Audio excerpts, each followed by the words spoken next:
তো সকলকে আবার স্বাগত আমাদের চ্যানেলে। আজকের রেসিপি তৈরি করার জন্য আমরা এখানে মোচা নিয়ে নিয়েছি। এগুলিকে কেটে আমরা ভালো করে এরকমভাবে প্রথমে সেদ্ধ করে নেব। পর আমরা এর মধ্যে দেবো আদা এবং কাঁচা লঙ্কা বাটা, ধনে, জিরে, হলুদ, জল এবং দিয়ে ভালো করে একটি পেস্ট বানিয়ে নেব। এরপর কড়াইয়ের মধ্যে আমরা তেল দিয়ে এর মধ্যে দেবো জিরে ফোড়ন এবং শুকনো লঙ্কা, নুন, চিনি দিয়ে আমরা যে পেস্টটি বানিয়েছিলাম সেটা এর মধ্যে আমরা দিয়ে দেবো। ভালো করে আমরা এটাকে মিক্স করে নেব।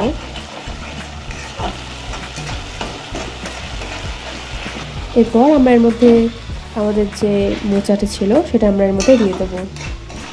দিয়ে ভালো করে আমরা এটিকে মাখিয়ে নেবো আমাদের মশলার সাথে। এরপর আমরা এর মধ্যে একটি আলু, যেটা আমি আগে থেকে সেদ্ধ করে রেখেছিলাম, সেটা ভালো করে ম্যাশ করে এর মধ্যে মিশিয়ে দেবো।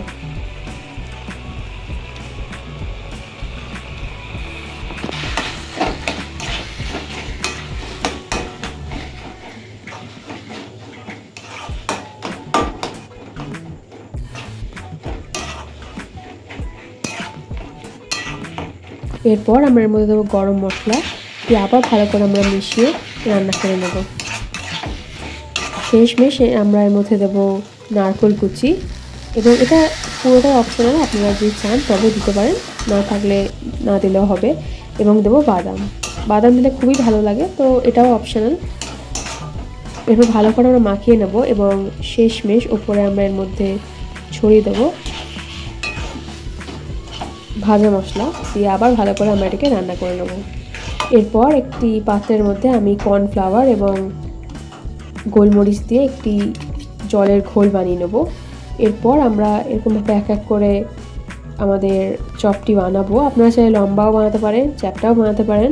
এবং এরপর আমরা এর মধ্যে এটাকে আমাদের কর্নফ্লাওয়ারের যে ঘোলটি ছিল ওর মধ্যে দিয়ে আমরা আমাদের বিস্কুটের গুঁড়োর মধ্যে এটা দিয়ে দেবো।